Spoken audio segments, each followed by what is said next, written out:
turihabwa icyubahiro. Ndasabe muhagarike umwanya gato sindaronka umusomyi. Imana yacu rero rihabwa icyubahiro. Amena. Izina ry'Imana yacu rihabwa icyubahiro. Amena. Kuri uno munsi uri hejuru dufise ikigwa kivuga ngo mbega uwo Allah abayisilamu bama bavuga ni uhoraho koko cyangwa n'ikindi kintu? Iki nicyo kigwa tugira turabire hamwe uno munsi.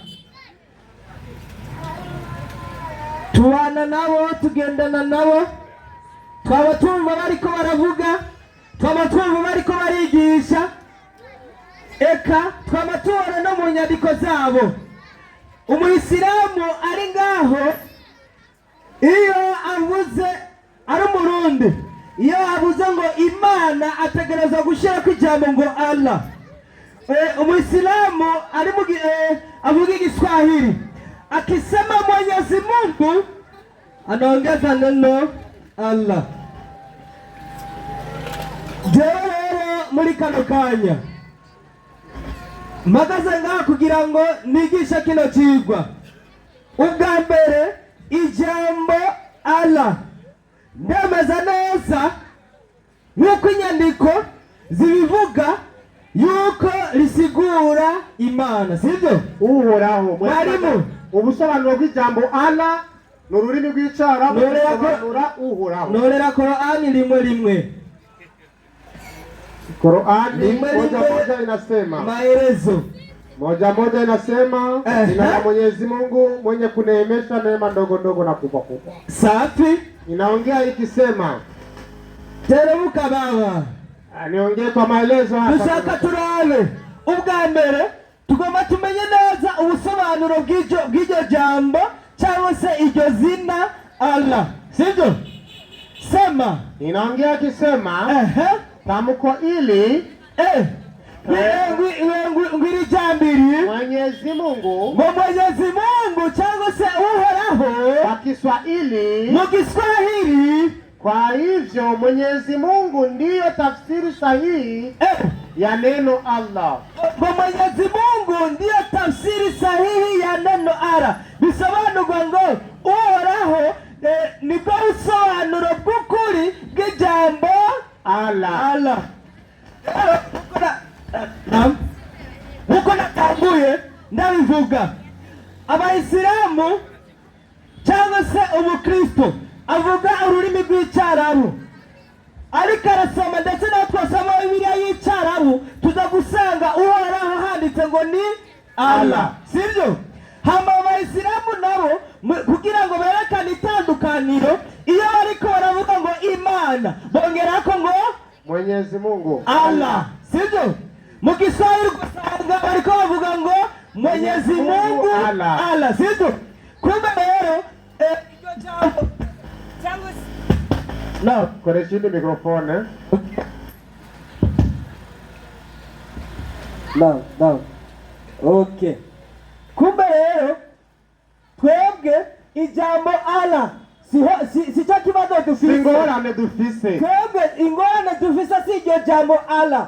Kuko Allah risobanura uhoraho. Ikibazo rero aho kiri, uwo rero ari abayisilamu bama bavuga mbega ni uhoraho koko cyane n'ikindi kintu? Ego. Sibyo? Uwo bita izina ry'uhoraho. Niwe uhoraho. Mbega niwe uhoraho gene cyane n'ikindi kintu bita izina ry'uhoraho. Safi. Norera igitabo Maisha ya Nabii Muhammad. Igitabo Maisha ya Nabii Muhammad niko pale. Hapo mbele yako ndo penye kiko. Nimeshafika baba. Turabe. Ubwa mbere tuza gusanga uko abarabu ba kera hataraza ubwisilamu imigenzo bari bakora cyangwa se n'ibyo bakorera imaka gushika n'ubu biracyakorerwayo, sibyo? Iminyandiko paji ya 3 inasema Waarabu wote bose walikuwa wakiheshimu ngo bari bubaha Makureshi, ngo Bakureshi, kwa sababu alikaba yao ngo kubera ko alikaba yao ilikuwa katika mji wao, ngo yari muri icyo gisagara cyabo, katika mikono yao, ngo no mu maboko yabo. Alikaba ni haja Abayisilamu aja gusengera. Alikaba ni hahandi buri Mwisilamu wese asabwa ahamagarirwa cyangwa se asabwa kwama yagiye impaka kugira ngo akore umugenzo bita kugirane kuhiji.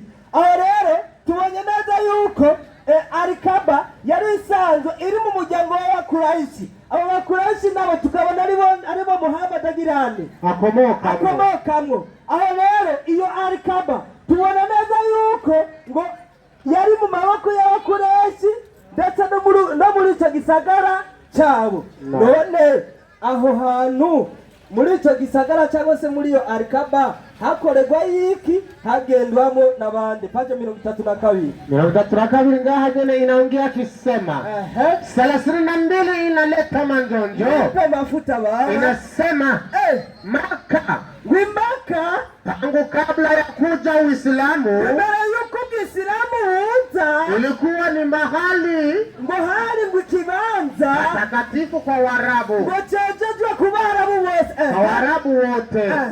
Kila mwaka buri mwaka nkuko Abayisilamu akina gihe baba babikora bagenda Maka, kandi Ubwisilamu ni bwari bwabuze. Kila mwaka walikuwa wakija kuhiji, ngo bari bagenda kuhiji buri mwaka. Miezi hii ukwezi cyangwa se ukwezi uku wanayoitumia sasa Waislamu n'Abayisilamu bakoresha katika kuhiji kwao, katika kuhiji kwao cyangwa se muri uwo mugenzo wabo wo gusenga. Sibyo? Yego. Tubonye yuko Ubwisilamu butaraza Abarabu baba bagenda Maka kuhiji. Sibyo? Yego. Kandi bakagenda uko kwezi nyene bakagenda kuhiji kuhasengera nkuko Abayisilamu baba babikora. Kandi abasengera ibigirwamana, aho hantu basengera ibigirwamana turaje tubibone. Sibyo? Aho hantu rero nukuvuga ngo abantu bajaye muri icyo gihe Abayisilamu babita baki? Abapagani. Sibyo? Yego. Ariko iyi mikrofone ntikiratanga amajwi neza. Ko bindurira torija gusomya ari aho Ubwisilamu hagari ku mwanya. Okay. Kanga siri tori itukura bisome tuona muri maisha ya Nabii Muhammad urupapuro rwa 32 twerekana neza yuko Ubwisilamu butaraza Abarabu Abayisilamu bita abakafiri cyangwa se abahakanyi baba bagenda Maka muri Alikaba guhiji, bakagenda ukwezi kwa kunya nuko Abayisilamu baba bagiramo ndetse bagakora imigenzo nk'iyo Abayisilamu baba bagirana bariko barakora. None muri iyo Alikaba hari iki kugira ngo tumenye neza ibikorerwayo n'ikiriyo, kugira ngo tumenye mbega iyo migenzo nyene iza gukorerwa aho hantu n'imigenzo itumbereza mu gusenga Uhoraho koko cyangwa n'imigenzo itumbereza abantu mu gusenga ibigirwamana cyangwa se imigenzo y'upagani. Maribu tuko pamoja uko nonera Al-Haqul Maktum iraho nyene imbere yawe aho munsi ya maisha ya Nabii Muhammad. Sawa, nimeshaiona. Safi.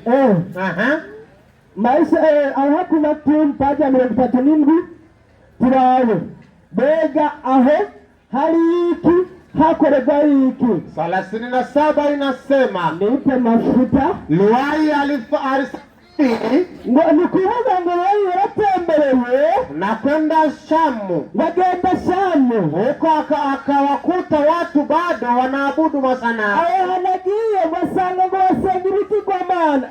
Akaona kuwa jambo hilo ni nzuri sana, ngo abantu bamugenza gusenga ibigirwamana ngo ni cyumviro cyiza cyane. Alidhania kuwa ni kweli, yiyumviriye yuko ari ukuri, kwa sababu Shamu ni mahali pa mitume na vitabu. Kubera ko muri Shamu ari ikibanza cy'intumwa hamwe n'ibitabo. Akarejea Maka, ngo akagaruka i Maka akiwa na sanamu liitwalo Hubali. ngo azanye iki? Akaja na sanamu liitwalo Hubali. ngo azanye ngo isanamu ryitwa Hubali. Ikigirwamana. Azazanye ikigirwamana cyitwa Hubali. Akizanye hehe? Akizanye Maka. Kandi Abayisilamu baba bagenda buri kwezi, Abayisilamu baba bagenda rimwe mu kwezi, mu mwaka kugirane gusenga. Akaliweka ngo arishyira ndani, ngo arishyira hagati, indani, ngo arishyira hagati ndani ya Alikaba, ngo arishyira hehe? indani muri Alikaba. Ni ukuvuga ngo yaratembereye muri Shamu, abona abantu basenga ibigirwamana. Ubwa mbere abona yuko uwo mugenzi wo gusenga ibigirwamana bakora ari mwiza, kandi abona yuko ari ukuri. Amaze kubona ko ari ukuri rero, bica bituma afata ikigirwamana kimwe arakizana i Maka, kandi bagishyira hehe? Muri Alikaba indani. Reka rero turabe icyo kigirwamana. Nasikiliza, naendelea kasema, na akawaita akawakusanya watu wote, ngo hanyuma bazana abantu bose basarabahamagara wanaka kwenye kumshirikisha Mwenyezi Mungu, ngo kugira ngo babandikanye Uhoraho, na wakamuitika ngo bakagirane baramwitaba. ni kuvuga ngo amaze kugenda aho hantu agasanga iyo migenzo yo gusenga ibigirwamana bakora ari myiza, kandi ngo agatahura yuko ari ukuri, ngo yaciye bizana muri Alikaba. Amaze kubizana muri Alikaba n'ibyahereye aho abyita Imana. ni kuvuga ngo yaciye akoranya abantu, abemeza icyo cyiyumviro cyo kubangikanya Imana, abona ko ari sawa, kandi baca baragira nibatangura umugenzo yo kugisenga, wo kugisenga. None icyo kigirwamana cyari icyahe? Turabe n'icyo gisagara uko avuga. Torera Biblia inaongea ikisema, Ibyakozwe n'Intumwa ikigabane cya 19. Matendo ya Mitume 19. Inasemaje baba? Matendo ya Mitume 19. Awe matendo uko wapi? Mbona Biblia hii kama imezeheka kivipi? Hapo karibu na Warumi ndio penye hapo. Shida sio hiyo baba. Urita ni kuvuga ngo tugira turabe uwo muntu amaze gutembera akazana icyo kigirwamana muri Alikaba, kandi abikaba ngombwa yuko ahamagaza abantu bose akababwira icyo cyumviro, bikangomba yuko bacemera. Mbega icyo kigirwamana cyari icyahe? Byagenze gute? Ibyakozwe n'Intumwa 19 kangahe? Ibyakozwe n'Intumwa 19 umurongo wa 35. 35 hari inyandiko ivuga ngo 35 umwanditsi Seremuka baba 19:35 ngo umwanditsi ariwe mukuru w'igisagara, umwanditsi ariwe mukuru w'igisagara amaze guhoza ishengero, ngo amaze guhoza ishengero ati bagabo b'Abanyefeso, hari umuntu atazi yuko igisagara, ngo hari umuntu atazi yuko igisagara cy'Abanyefeso aricyo kizigama ingero y'igitabo, aricyo kizigama ingero y'igitabo marimo cy'Imana kazi.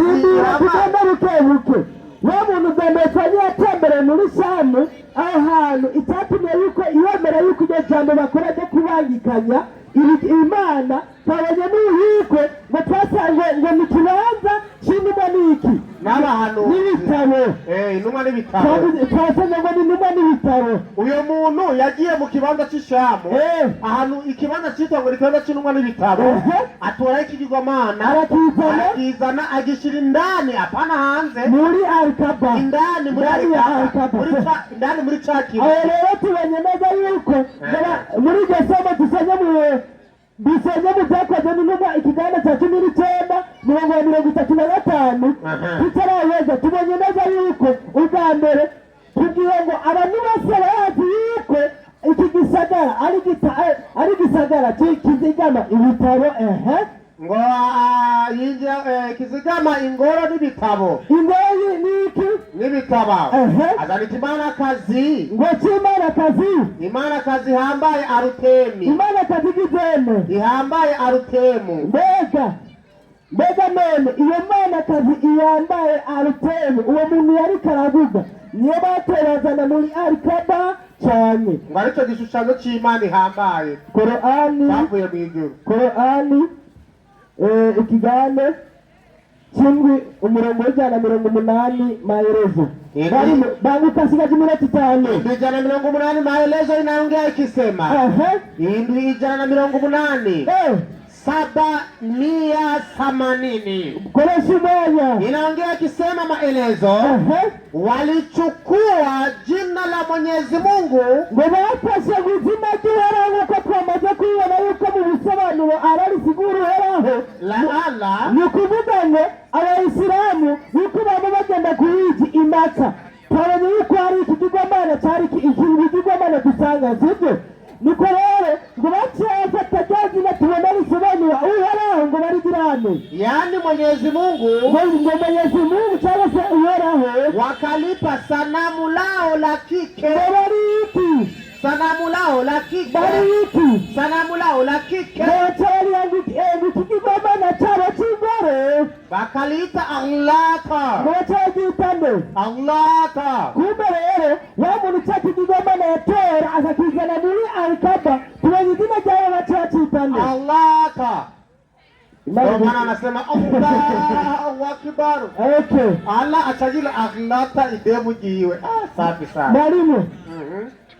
Reka tugende buke sibyo tugende buke turabe rero muri ya Al-Kaaba n'ibirimo sibyo turabe muri ya Al-Kaaba n'ibirimo jenga cyasiga ikibazo aza kugirana mujaza kuvuga byose aza kumanza anyishure ikibazo cyanjye mwalimu reka gusamara nipo kabisa mkweli mwaminifu juzu ya kwanza na ya pili hapo mbele yako ndio penye iko nimeitia hapo mkweli mwaminifu hiyo nimeshafika 25 mkweli mwaminifu inasema mkweli mwaminifu safi ayake asa yani kurasa wa 75 nitaje 25 hadithi ya majani chana na 27 hadithi ya majani chana na 27 inaleta manjonjo jiwe jeusi nitiwachirabura maana yake Al-Kaaba nitiwachirabura tusanga muri Al-Kaaba eti limetoka peponi wadavuye mw'ijuru na lilikuwa jeupe sana wadari jera cyane liko barafu ngo gusumba barafu mpaka likawa jeusi ngo hanyuma lilihinduka iryirabura kwa makosa ya watu wa ushirikina ngo likahinduka iryirabura ngo ku maboko cyangwa se ku makosa y'abantu babangikanya bantu babangikanya Imana babandwa Imana hari Imaka none rero manuka hanyene hadithi 29 cyabana yavuga ngo jiwe jeusi icyo kibe kirabura urumva cyabe kirabura ko kubangikanya Imana icyo kibero kirabura ngo jiwe jeusi ni yakulia Kuime neza no rinda gatoya jiwe jeusi ni yakutii ngutawe ichakibero kirabura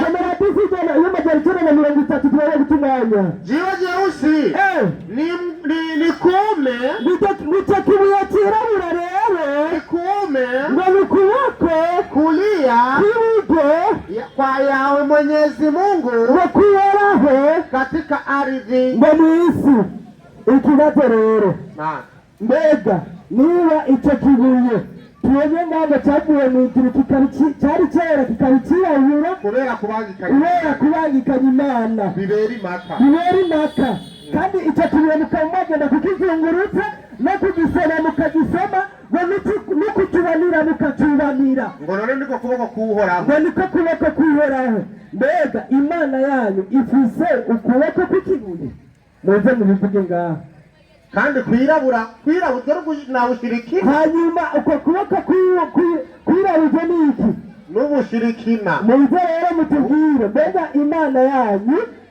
ifise ukuboko kw'ikibuye kandi kwirabujwe no kubandwa ibyo byose ndashaka sheni yaza ngaha iki kibazo cyo bigirani aza gucishura Imana yezagire cyane rero nuko tubibona kubibona cyangwa se twamaze kubisoma muri icyo gitabo maisha ya Nabii Muhammad ntitwarije ko byose sibyo, ariko tubona neza yuko n'imbere yuko Muhammad aza abisilamu cyangwa se abarabu bari basanje babangikanya iki, babangikanya imana mu gusenga ibigirwamana sibyo. hano abayisilamu bana barigama ngo basenga imana iki, Imana Allah, imana imwe. Somera Qur'ani 38:5. Qur'ani 38 ayat ya 5. Murakoze. Sawa. Yego kanisubira mwigisha yagiye kwigisha sa mwenyekiti. Uyu munsi twebwe mwenyekiti ntacyo ariko tuvuga n'abarimo gusa n'inyandiko zivugira. Mwenyekiti karibuni kaite mwalimu naye akamate dakika zake 20. Assalamu alaikum warahmatullahi wabarakatuh. Abakristo haleluya. Haleluya. Ibintu bigane neza kubera ko biraza kuba biryoshye cyane. Allah yagarutse gake mu gihe n'ikigwa kivuga Allah yagarutse ku bikorerwa imaka. Rero mwari mu Idrisa karibu iminota ya 20 uje no musigo sinongezako udukoryo nta turimo. Oya niba rupfukura biraba ngombwa.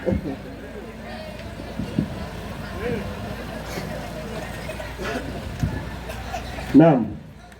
Assalamu alaikum wa rahmatullahi wa barakatuh. Wa alaikum assalam wa rahmatullahi wa barakatuh. Tubanze gushimire Allah umuremyi w'ijuru n'isi. Jalla fi Allah. Amahoro n'imigisha biruke kwa soje inuma n'abahanuzi. Nawe se wundi n'umukunzi mwiza mwarimu mwiza intumwa y'Imana Muhammad sallallahu alayhi wa sallam, hamwe n'abasangira ngendo biwe n'abayisilamu bose bazomukurikira kugeza ku munsi w'imperuka. Dusaba Allah adushire muri abarahuma. Amin. Amen. Reka mbanze shime ku kigwa batoye kibasumvye inguvu.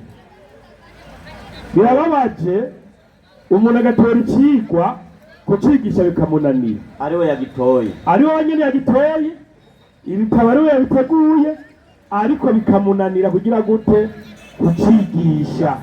Nukuri birababaje. Bonyene bibarije ikibazo ati iyo mana Allah, Imana Allah niyo mana abantu bose bakwiye gusenga. Allah nico kibazo. Birababaje rero kubona umwarimu bimunanira kugira ngo agire icyo akoze mu yigisho ry'ibyigwa yatoye, kandi ariwe yabitoye, kandi ibyigwa ariwe yabyitoreye wenyine. Ni ngorane, ni kibazo kabisa. Ni kibazo kubera iki mwarimu yagiye muri Qur'ani rimwe ngo mu busobanuro ngo twere duhakana ko Allah ari Imana. Oya mwana turavyemeza. Rero utabihakana ikigo wagitoreye iki? Siko yivugiye yabyemeye ntiduhakana ko Imana mu Cyarabu yitwa Allah cyangwa mu Giswahili Mwenyezi Mungu. Aravuga ati ibyo nitwobiharira ikibazo nikiri kurinde Allah. Aravuga ati ikibazo kiri kupfe tubona muri maisha ya Nabii Muhammad paji ya 32 yagiye 332 reka 32 paji ya 32 yego inasema havuga ngo iki Maka tangu kabla ya kuja Uislamu, mbere ku Uislamu bushika Maka ilikuwa ni mahali patakatifu, ngo hari ahantu heranda, mahali patakatifu kwa Waarabu, ahantu heranda ku Baarabu. Kila mwaka ngo buri mwaka walikuwa wakija kuhiji miezi hii Abaarabu b'Imaka bahora bahagenda kwagira umutambagiro mweranda. Miezi hii wanayoitumia sasa Waislamu. Urakoze cyane. Acashiraho hoja rengaha. Naam. Ngo biragaragara ko bw'Islamu utaragera Imaka ko hari kaba ngo mbere ngo yari inahari. Ngo mbere yari kaba imaze kuhaba iyo nzu y'Imaka. Ngo hari ibintu byari biriyo by'ibigirwamana. Ngo n'ubu n'Abayisilamu ngo bakabandanya kujayo. Icyo ndavuga tugeze mwarimu ntaraja ku ishure, ndavuga ati ntabwo ari mwarimu, ntaraja ku ntebe y'ishure kubera ko atari mwarimu. Naam. Qur'ani 2:215 Qur'ani kabiri amajana 215. Qur'ani kabiri majana 215. Yego. Mbanje kwikinga kuhoraho andinde na satani yavumwe. Yego. Kwizina ry'Imana nyene imbabazi nyene impuhwe. Uko nyene. Magana 215. Inyandiko iragira iti. Igira ngo iki? Iyi nteri bwayumve. Oya nta na rimwe. Majana 215. Nyaretse mwarimu ijana 125 sorry. Ijana 125. Yego. Uragerayo? Ijana 125 nagezeyo. Ijana 125 sorry. Aya igira iti. Umurongo uvuguti? Igira iti. Muvugishwa mana Muhammadi. Tumuvugishwa mana Muhammadi. Ibuka n'igihe twagira ingoro ntagatifu Arkaba. Tibuka n'igihe twagira ingoro ntagatifu ya Arkaba. Ahantu abantu bahurumbira. Ahantu abantu bahurumbira. Atakudebukirwa. Barondera indishi mu gihe. Cishengerera. Nigendera ry'iyo ngoro. Batekanye kandi batekaniwe. Maze tubabwiriza tuti. Muragira rero umuhagararo. Bw'intumwa Ibrahimu. Muragira rero ubuhagararo bw'intumwa Ibrahimu cyo twita makamu Ibrahimu. Nyakugira amahoro y'Imana Allah. Utamwe ari macaraza. Islam utarazi maka. Arkaba ngo yari ihari nibyo. Yari ihari. Yatanguye mu gihe cya Aburahamu. Icyo bituma tugiye imaka tubona Aburahamu yahagaze mu kuyubaka. Bahita kuri makamu Ibrahimu. N'ubu byo birenga yahagaze barahazitiye n'uko byongera mu byondikenge cy'icapa. N'ubu niko biri. Hariho. Tenda musubizo barabatise umwarimu. Kuko yaza kuba ari mwarimu yari kumenya ko Arkaba yubatswe na Aburahamu n'umuhungu we Ishimayeli. Bandanye hano bavyumva. Ngira ntiyarosa makuru ko we wagiye. Nabwati. Inyandikira bandanye. Inubwira ngo iki? Twaranahishuriye Ibrahimu nyakugira amahoro y'Imana Allah. Maze tumutegeka hamwe n'umuhungu we Ismaili. Duti nimusukure ingoro yanje ntagatifu. Ntiharangwemo n'igihumanya na kimwe. Banzorindire. Acashiraho hoja rero. Acagenda muri Al Maktumu aravuga ati hari umuntu yaciye agenda muri Yemeni muri Shamu agiye muri Shamu ngo acazana ibigirwamana bishira muri iyo nzu ya Arkaba. None ko saririhe abakanyi ni bama Imana yashyizeho ingoro abantu bagendera Abarabu kuva ku ntumwa y'Imana Aburahamu. Mu nyuma rero harabaye ikintu kitagira intumwa n'abahanuzi bahanura abantu. Iyi myaka imaze kubaho bagiye bagwanira Arkaba abahakanyi. Harageze n'igihe mbere mu kuyihanahana bayikoresha batanze no mu bindi w'inzoga kugira mu mayironke undi ayironke bayihanahana. Abahakanyi barandutse inyuma y'ugupfa kwa Ishimayeli. Ubikeneye genda njye muri Al Maktumu paje 32. Ayo makuru ngo byo uyasanga. Za kuyasangayo. Niho byanditse. Rero cyo gihe baca basanga yanzu y'Imana bayihinduye ibindi. Bayishizemo ibigirwamana. Mbere n'ibyatumye haza intumwa y'Imana Muhammadi sallallahu alayhi wa sallam. Ibyo birimwo kweli. Icyatumye Imana ikizana intumwa y'Imana Muhammadi. Ibyo birimwo kabisa. Kubera abantu barabaye batagira intumwa, abantu batangura ubuhakanyi.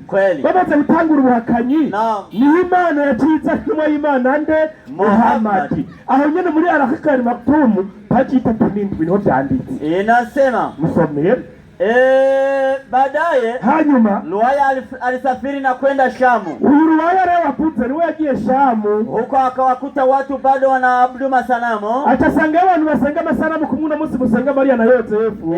Akaona kuwa jambo hili ni zuri sana. Wewe atabona ko ari byiza cyane cyaragendera byandura. Ico gihe yari Yesu na Maria na Yosefu. Oya cyari cyitwa Rata Uza na Manata. Byari bitatu. Namwe nabo ntibasenga ubutatu. Remwe Yesu ubutatu. Na alilidhania umukirabuzu babo. Alilidhania kuwa ni kweli. Bandanye yego. Kwa sababu Shamu ni mahali pa mitume na vitabu. Kubera rero muri Shamu n'ahantu habaye intumwa n'abahanuzi n'ibitabo bica bigenda gute. Akarejea Maka. Acasubira Maka. Akiwa na sanamu litwalo Hubar. Acatwara urusanamu runini yagwitwa Huba ngira ngo ari gwidata. Akaliweka ndani ya Arkaba. Acarushira indani mu nzu ya Arkaba inyuma kwa Yerandi Imana yahaye Aburahamu. Na akawaita watu wa Maka. Acahamagara abantu b'Imaka kwenye kumshirikisha Mwenyezi Mungu Subhanahu wa Ta'ala. Ico gihe rero baraza batagura kubangikanya uhoraho Imana rugira byose. Kandi mu gihe cya Aburahamu basenga Imana imwe rudende. Bandanya murizo ukuntu vyakurikiye rero. Miongoni mwa masanamu yao, ayo masanamu yabo rero abo ya zamani sana ni Manata, hari kitwa Manata lililokuwa mahali palitwalo Al-Mushahla ufukweni mwa mwa bahari nyekundu, ku nkombe y'ibahari tukura no hari cyo gisanamu no bakivanye. Yego, karibu na Hudaidi. Yego, kingine ikindi gisanamu likiitwa Alata, kitwa Arata. Uriya mugabo reka arasoma agomba kuja kwicita ngo ni Allah. Oya hasoni, oya si Allah. Arata na Allah ibyo ndi ngorani. Bandanya lililokuwa huko taifa. Yego, na sanamu jingine ikindi gisanamu waliliita Uza, kitwa Uza, lililokuwa katika jangwa la Nakhla, kuchari mushamba rya Nahara. Haya masanamu matatu, ayo masanamu rero atatu ndiyo yaliyokuwa viongozi wa masanamu mengine. Iyo yarahagaze ngo ari ndongozi z'ibindi bigirwamana by'ibisanamu. Ushirikina ulienea sana na masanamu yanakuwa mengi. Atupagani bwarabandanije n'ibisanamu biragwira katika kila eneo la Hijazi. Muri kujya kare ka Hijazi bigirwamana bica biba byinshi. Katika historia bandanye elezwa kuwa bisigura yuko Amri bin Luhaya, muri kazi Amri bin Luhaya alikuwa na jina anayomuona. Alikuwa na jini anayomuona. Jini huyo akamwelezea kuwa masanamu ya watu wa mitume watu wa mitume Nuhu. Uyu rero uyu unye Luhaya yarafise n'ijini ryamwereka ibisanamu byariho mu gihe cya Nowa. Ngo zari nkingi z'abantu babayeho mu gihe cya Nowa. Zari nkingi z'abantu babayeho. Iryo jini kamwereka ko abantu bari bafite ibyubahiro kandi bakomeye.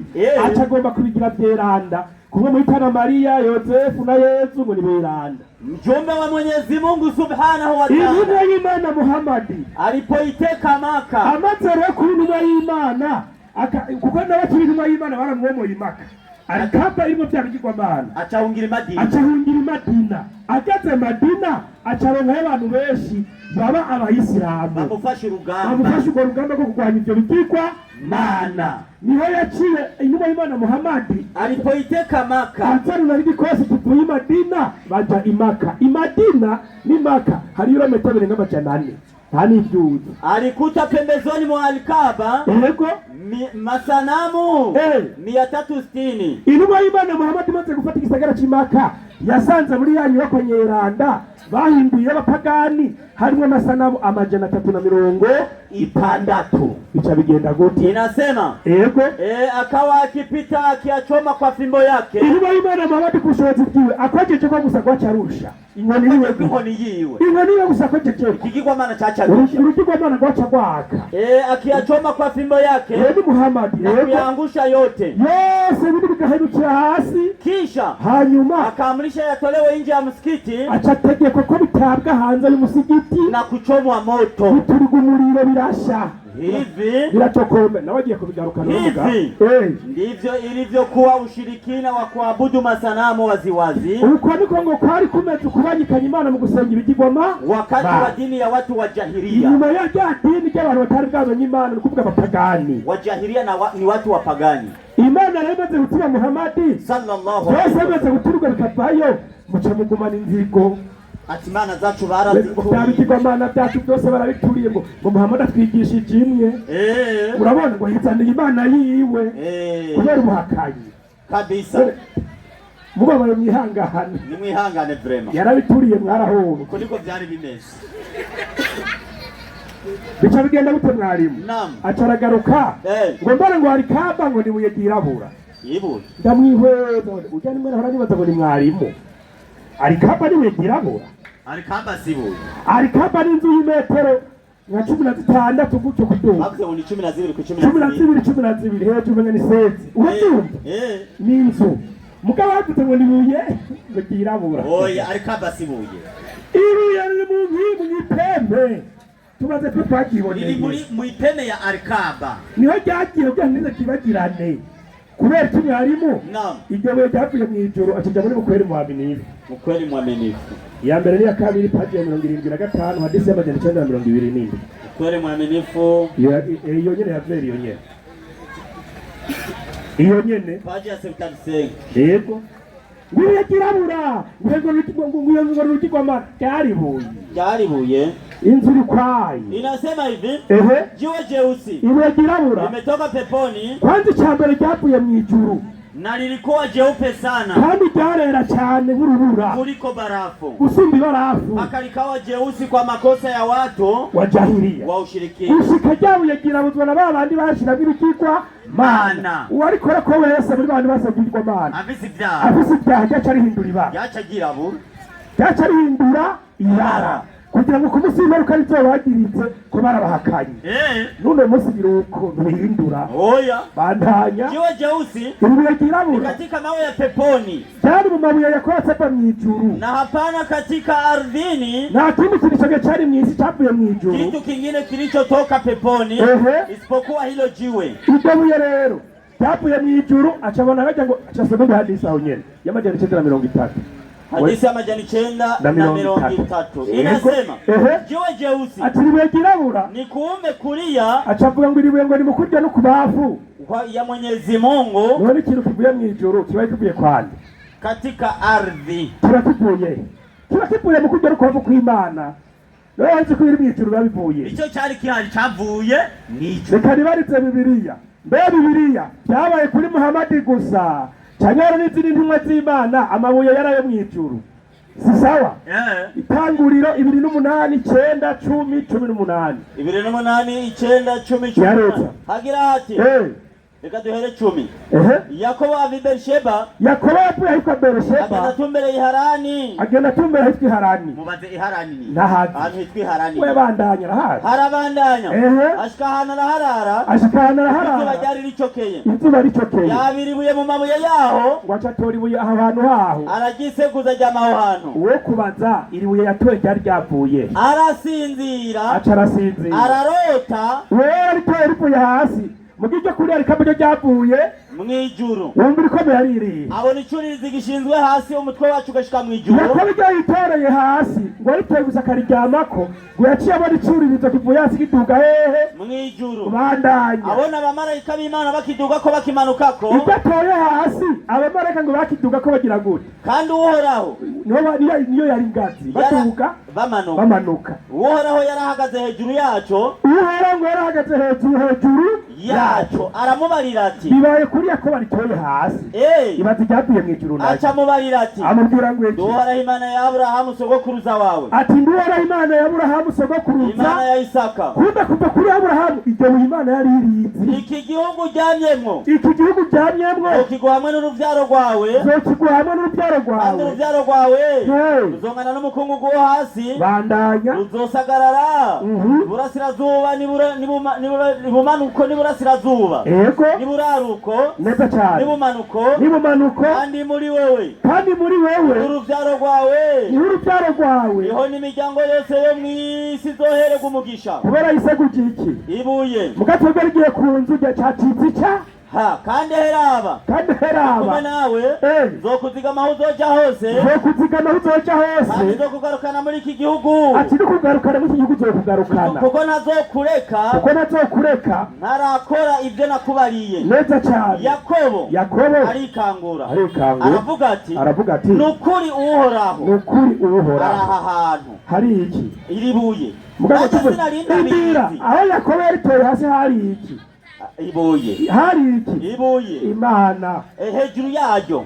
soma neza inyandiko. aratinya aravuga ati erega aha hantu ateye ubwoba, taha ni inzu y'Imana. kumara hari iki? yabuye mugarugiye ku bayisilamu cyacitse ni inzu y'Imana. bigeze ku bayisilamu n'icyaha muga ku bakirisitu yari Yakobo nta cyaha kihari. umviriza kandi kandi ati aha hantu kwibuye inzu y'Imana, hari inzu y'Imana. na twebwe kuri arikaba hari kwibuye kubera hari inzu y'Imana. aha niho rembo ry'ijuru. Yakobo ati kumara kwiribuye ni naho rembo ry'ijuru. icyo gitabo turera umusaya 2:2 niribuye shinze kw'inkingi, rizoba inzu y'Imana. na arikaba mw'ipembe hari yibuye kuri nyanzu kuko n'inzu y'Imana. niyo yategetse Aburahamu na Ishimayeli ngo bayubahe. kakurye wihangane mutaba niribuye n'inzu y'Imana wihangane kabisa yego vrema naye mufashe ibyo wanzogeye mu mwaka erega ibyo yavuze byaheze hari ibindi wavuze oya nta bindi kubera ikigo gitoya cyamunaniye no kwigisha cyamunaniye vrema aca aravuga ngo hariho ngo Imana kazi ngo yitse igitabo ngo c'ingoro ninde yakubwiye ko muri Arikaba hari igitabo muri Arikaba nawe nyine ngo c'Imana kazi c'ingoro iyo yibaritse muri Bibiliya subira mwarimu itanguriro ibyakozwe n'umwa 19:35 niho yasomye ego niho yasomye kabisa ego nukuri ibyakozwe n'umwa 19:35 ibyo birondera iwanyu mu bukirisitu hariyo Mana kazi ubu ibintu yaje kwegeka ku Bayisilamu agira hati umwanditsi ariwe mukuru w'igisagara amaze guhoza ishengero imakari ishengero kweli ishengero nta soni uranarinda bandaza amaze guhoza ishengero arababwira ati bagabo b'Abanyefeso none imakari muri Efeso imakari muri Efeso siyabo mwatubwira intumwa yanyu yagiye yazanye ubukirisitu siko mwatubwiye ko mwapfutse navuze muti hari muri Efeso bagabo b'Abanyefeso nabo umwe babiri batatu bane bagabo b'Abanyefeso mbega hariho umuntu atazi yuko igisagara c'Abanyefeso wumve Urataka ko Imaka ari muri Efeso. Igisagara c'Abanyefeso. Cyo kiti kama ingoro y'igitabo c'Imana kazi. Ahubwo kipiye tusome turabibiri. Iko cya gitabo cy'wanyu. Duha amakuru. Muri Efeso. Turonka amakuru yo muri Efeso. C'Imana y'ingore. Tumenye niwe Mana kazi musenga. Wa Islam takbir. Allahu akbar. Assalamu alaikum wa rahmatullahi wa barakatuh. Wa alaikum assalam wa rahmatullahi wa barakatuh. Nanje ndifuza gusoma kuri cyo gitabo c'Imana y'ingore. Imana kazi. Imana kazi. Ikibazo. Wavuyiresha. Ni nako rero tugiye kubongera indi minota 20 ku mpande zose. Ivyuma DJ barabibongeza ka sauti kabisa.